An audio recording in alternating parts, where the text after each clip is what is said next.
Hello children, today we are going to study The Road Not Taken by Robert Frost.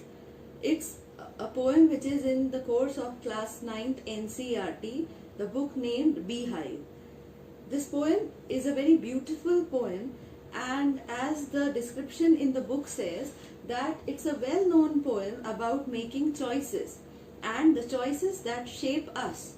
Robert Frost is an American poet who writes simply but insightfully about common, ordinary experiences. So it's a poem written in a very simple language, but as soon as you read it, you start imagining and you start thinking about what it means metaphorically. So one meaning is a literal meaning where you understand the meaning of a poem word by word, and the other meaning is the conceptual meaning of the poem, which we can relate to our real life. So this poem is similar to that.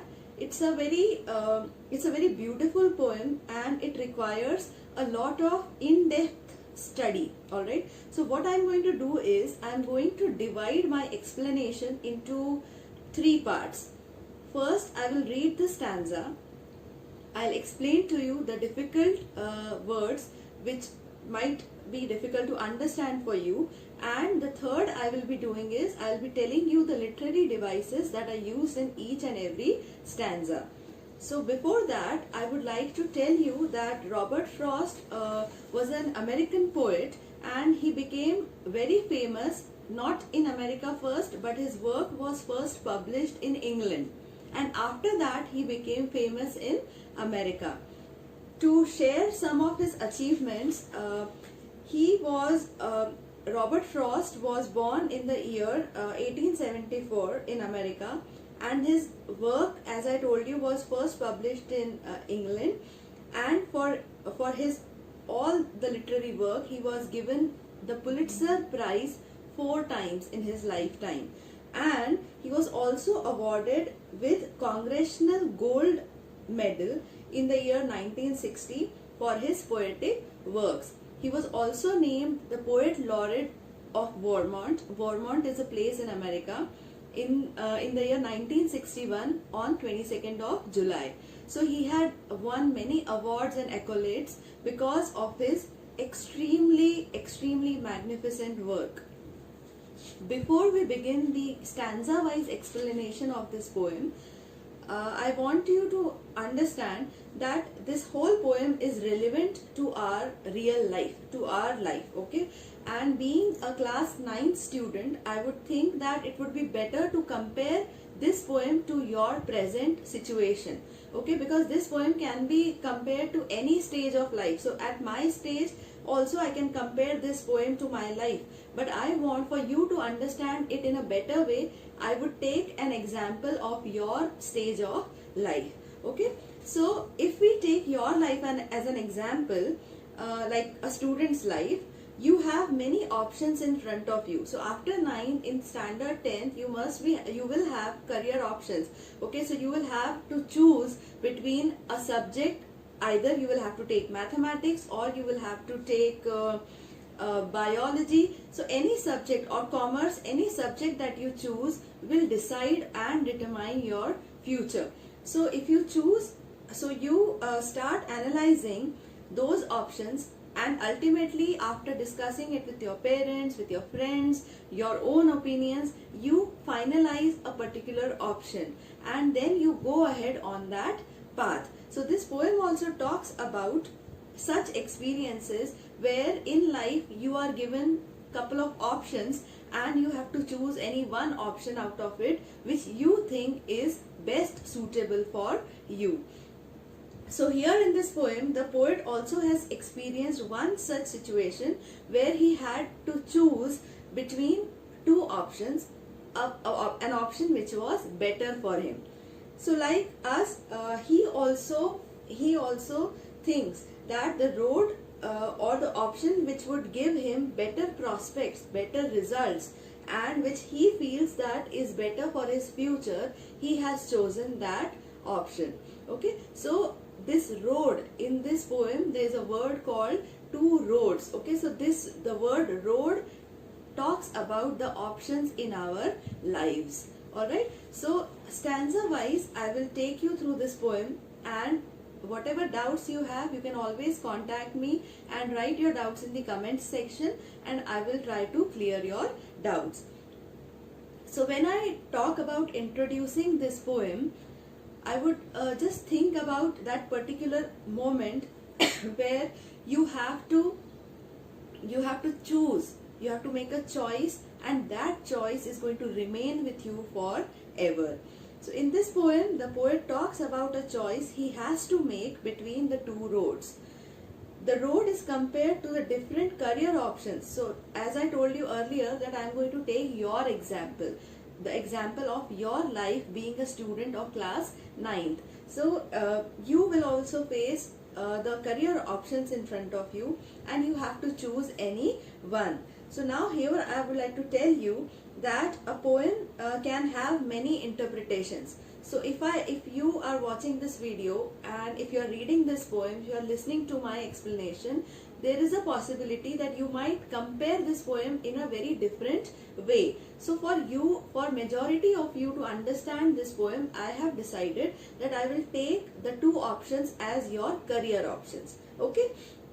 So for example, if I say that suppose if I say a student has taken biology. So after +2, that child will take BSc or take a graduation degree in that particular stream, and after which that child will do the post graduation in that particular subject and then the doctorate. But it is not possible for that child to again come back to +2 and change her subject and choose mathematics or commerce or arts. So the point of the poet is trying to make is that whenever you are given a choice, whenever the life gives you two options, you have to be very careful in choosing that particular option, because your choice is going to affect your future, and that future you cannot change. You can just think about your past choices that you have made, and you can either be very happy if you have made a good choice, and you can be sad, or you can just think that I could have chosen the other option. So apart from that, you cannot do anything else. Okay, so let's start. The poet let's start by saying that what does the poet want us to think? The poet wants us to convey that that very importantly, in the future that holds for us, it's completely dependent on the choices we make. So whatever choice you make, ultimately that will result in building a future for you. So the career option we choose right now, today, at present, will determine that how we are going to feel few years later. So we must be very, very careful. Now here, let's start the stanza 1. You must be having your books in your hand, so I'll just read out the first stanza for you. Two roads diverged in a yellow wood, and sorry, I could not travel both. And be one traveller, long I stood, and looked down one as far as I could, to where it bent in the undergrowth.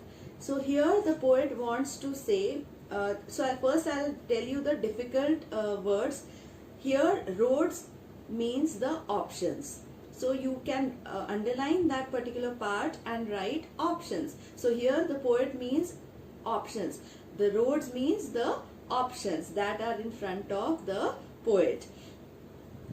And here yellow wood means that when the poet is standing in front of the two roads that are diverging, that are separating their ways, he can see that the whole forest, both the sides, the poet can see that the trees have turned yellow. That means the season is the autumn season, where the leaves turn yellow. Okay, and then the next word that I found is bent. Bent is the turn in the road. Okay, and undergrowth. So undergrowth is nothing but the densely grown trees. Okay, so here let's now come back to the meaning of this stanza.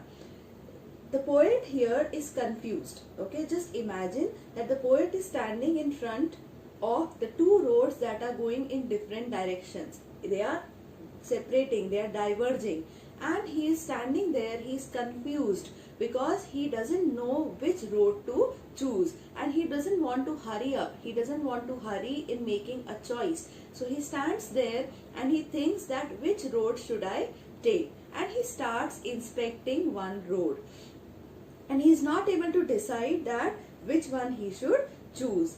So he is saying that the two roads that diverge in the yellow woods, in the autumn season, the trees have turned yellow, and I cannot see that, I cannot decide which road I should go on, and because I am the only one traveler and I cannot choose both the roads, I have to go on any one road. I looked down one. So out of the two, I just looked at one road and I tried to look as far as I could, and till the road bended, till the road curved, I tried to look, and I could not see any further because the road was covered with densely grown trees. So this is the meaning of stanza 1. So here I would like to now tell you about the literary devices that are used in this stanza. So the first literary device that we are going to see is the rhyming scheme. You know that rhyming scheme is the sound, okay, it's the sound of the last words in every line. So here the rhyming scheme is A, B, A, A, B. So the first, third and fourth line, the last words rhyme the same. So like the first line would, third line stood, and fourth line could. Would, stood, could, they sound the same. And the second line both and undergrowth, both and growth. So this is B. That is why the rhyming scheme, not only in this stanza, in all the other stanzas, it is A, B, A, A, B. Okay. So I hope you have understood stanza 1. And the second literary device is the visual imagery. Okay. So here I would like to take you back to the explanation. As soon as I started reading, you must have imagined two roads that were diverging, and you must have imagined the trees yellow in color. That is the beauty of visual imagery. That means that this is a literary device which makes the reader imagine and which makes the reader picturize the whole scene. Okay, and then the third literary device that is in this stanza is anaphora. So anaphora is a grammatical effect because of which we get a particular feel, and it is a kind of a parallelism. So parallelism is when one after the other it is same. So for example, in the second, third and fourth line, you can see that all the lines are starting with and this repetition of and is anaphora. Okay, and it is the third literary device. So these three were the literary device in stanza 1. So the first was the rhyming scheme, which is A, B, A, A, B. Second was the